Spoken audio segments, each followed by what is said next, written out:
Hi nail friends, how we doing? Welcome back to another video on my channel. So today we're going to recreate one of Kylie Jenner's nail sets. It's quite an iconic one. It's doing the rounds on Instagram at the moment. So yeah, I'm going to do a full set of acrylics on myself, and then I'm going to do the nail art then at the end. So make sure you stick around for that. The reason why my nails are shiny at the moment, I have a base layer of bio sculpture on. So I don't plan on keeping these nails on purely for creating content, so I have a peel off base coat on and then just an overlay on my own nails just to protect them, because they're going to pop them straight back off. So I'm going in with these extra super duper long tips from Blaze & Co. And they have a really nice C curve to them as well.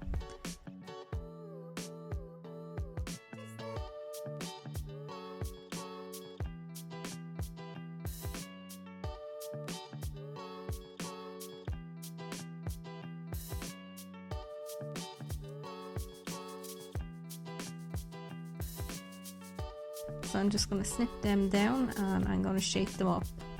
There's very little shaping to be done on them because they are already shaped pretty well, but I'm just going to taper them in just slightly and just sharpen up the edges. So I'm shaping them with my Glitterbels metal file board. I find these ones, because you have the metal in the center of them, they're nice and sturdy, so I find them really good for shaping. You get nice sharp results.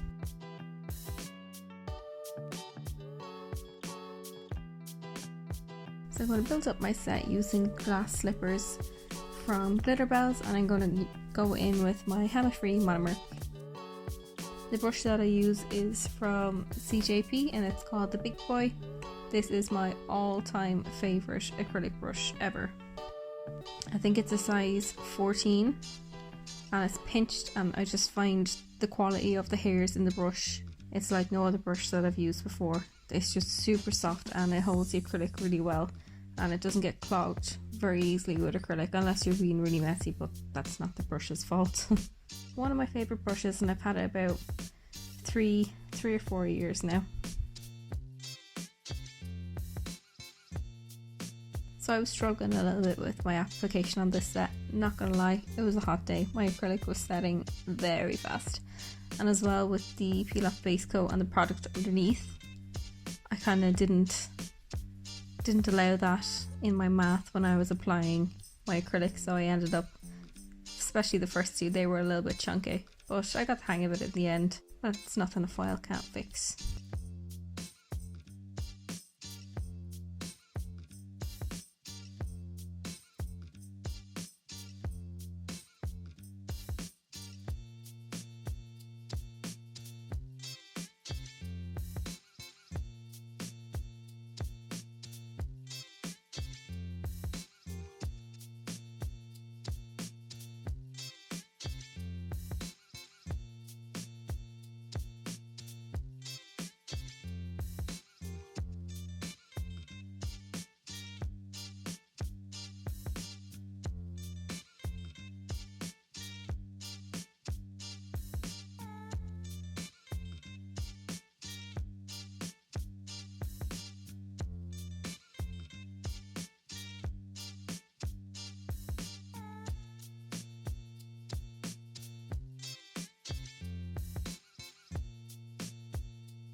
So I'm going to file up the set then. I'm going to use my 150 grit is my metal file board. I use that for my shaping, and then my two NSI files are 100 grit and 180.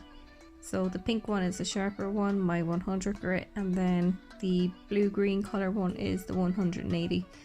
So I just use the metal one for shaping in, as I said, taking down some of the bulk if they're really chunky, and then I'll go in with my 100 grit, do the majority of the filing with that, and then when I'm going in to refine my sidewalls and my cuticle area, I'll go in with my 180 grit just to smoothen everything out and make sure that I don't nick myself as well.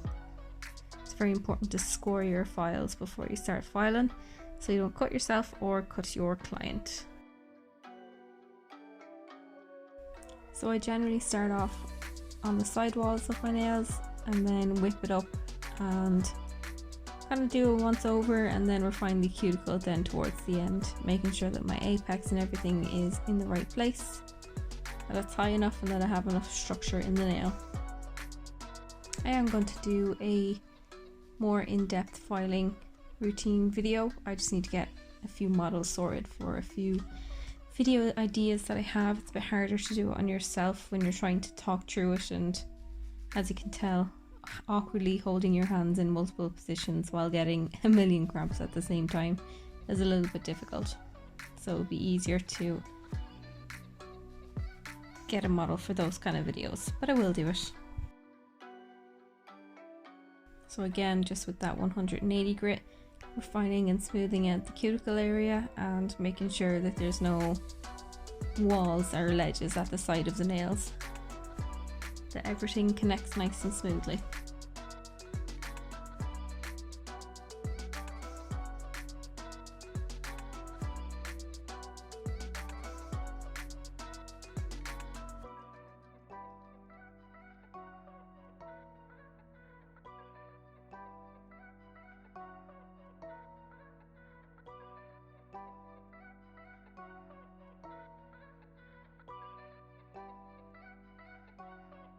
Just whipping over, giving it a once over, then making sure that there's no lumps or anything in the acrylic. Looking down the barrel of the nail, making sure I'm happy that it's nice and even, and then going over with the buffer. So this is the set that I am recreating. So you have kind of a lot of polka dots on it, and they're kind of cascading, ombreing in size, and some French as well. And the colours that I'm using for this set, I'm going to use Skimmed for the base of the French, Orange Soda, True White, Work Free Zone and Blondie. And I just have them all marked out then so I know what way I'm going. So I'm just going to do the base coats of all of the colours, and I'm going to do 2 coats of each. I think these are quite a good colour match to the actual colours used as well. Not the same brand, but pretty damn close.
Going in to do the French then, and just roughly marking out the depth that I want to go, and then I'll take it from the sides and I'll swoop in towards the center.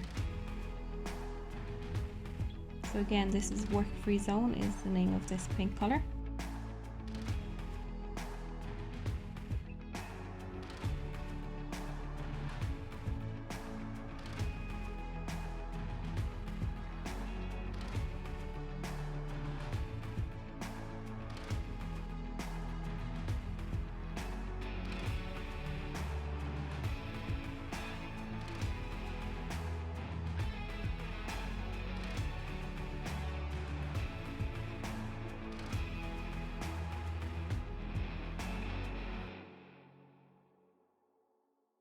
And just filling that colour in then with the brush, because it's a bit easier than painting with a thin little striping brush. And then if you need to, you can go in with a clean up brush and sharpen up the French from the inside. And it's always best to look at it from both angles as well. You'll see if it's symmetrical or if you need to make any last minute touch-ups before it goes into the lamp.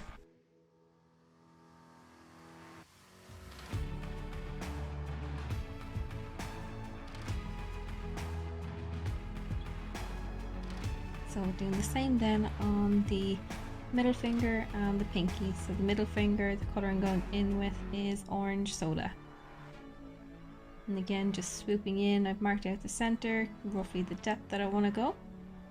Taking it in from the corners, swooping it in, making sure it's nice and symmetrical. Then I'll fill that in, and then I'll extend the corners or the tails of the French. Make it a nice deep C curve.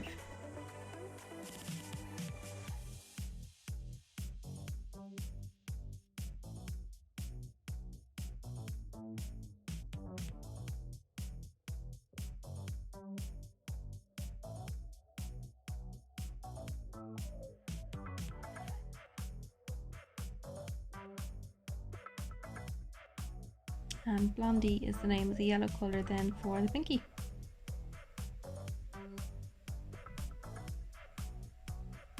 So because these are only gel polishes, they're not gel paints, I did go in with a second coat just to build up the coverage and the colour.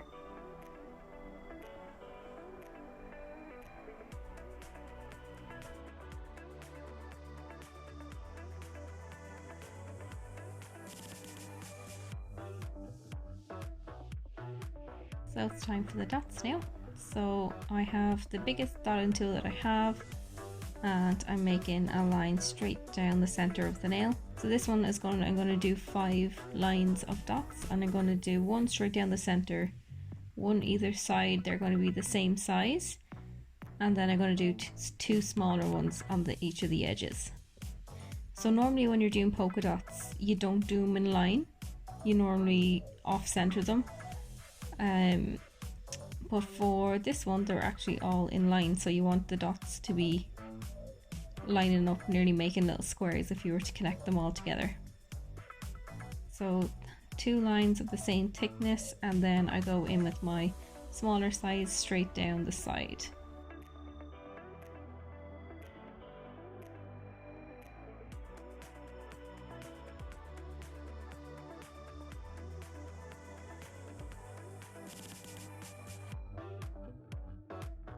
And going in with the same bigger size then, and you want to try keeping them all in line as much as you can. And you can always wipe a dot off if it's not sitting in the right place for you. You just have to take a clean up brush and a bit of alcohol and just wipe it off. It comes off quite easy.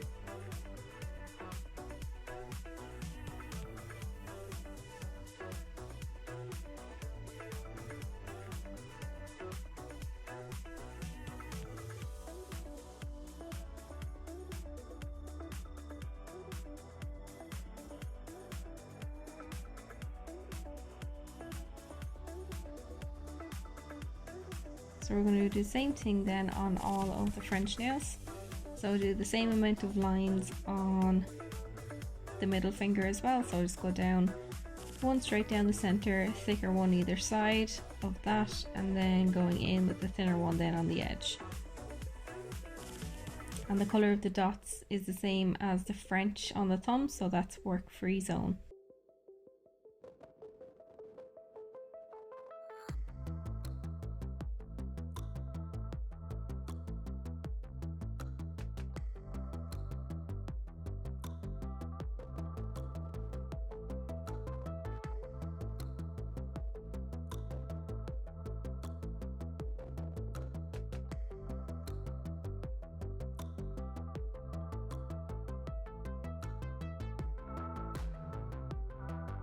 Going in with them smaller dots then right on the outside.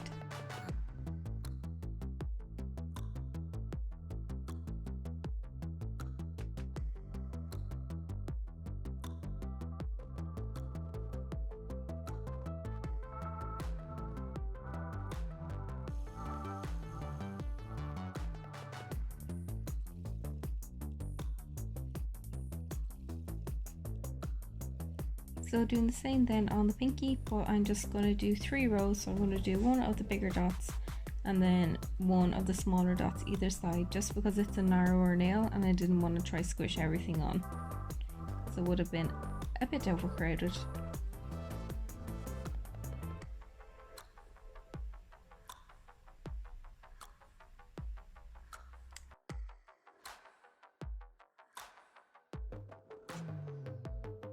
So going in with the dots then for the kind of ombre ones where they're going in different sizes. So I marked out my bottom row first. I tried this one a few times to see what way works out for marking them, and I found doing the bottom 8 first really worked better for me, just to get them nice and straight and symmetrical and enough dots going across as well. So the way this design is, the higher up the nail the dots go, the smaller they get, but also the more spaced out they are. So the bottom 2 rows are nearly on top of each other, and then as the dots go up, there's bigger gaps in between them then as well.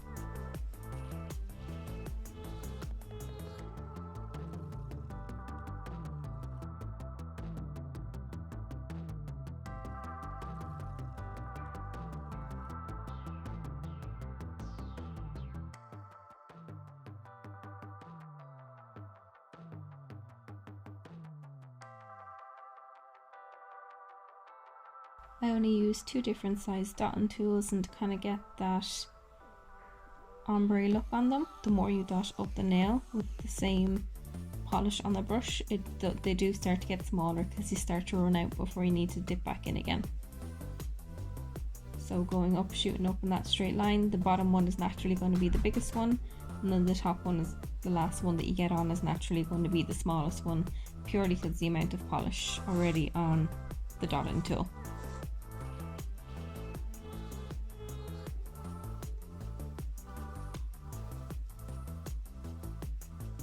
Oh, I lied, I did go in with a teeny tiny one, but that's how I got the varied sizes in the center.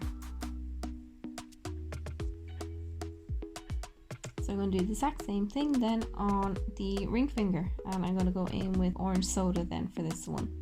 On the index was Blondie.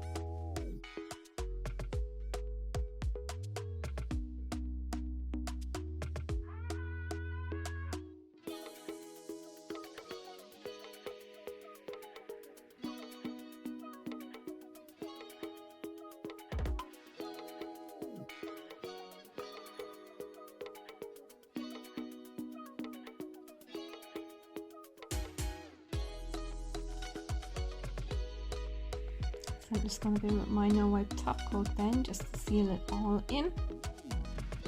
And you really want to work that top coat in, because when you're doing dots they do raise up a little bit.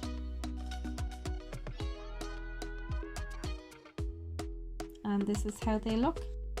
I think they're very similar, if not practically identical, to the original set. They're very creative and artsy though, I do quite like them. Here's a little shot just in golden hour sun. Let me know if you have any more video suggestions down below, if there's any sets that you want to see me recreate. And I'll see you in the next one. Bye bye.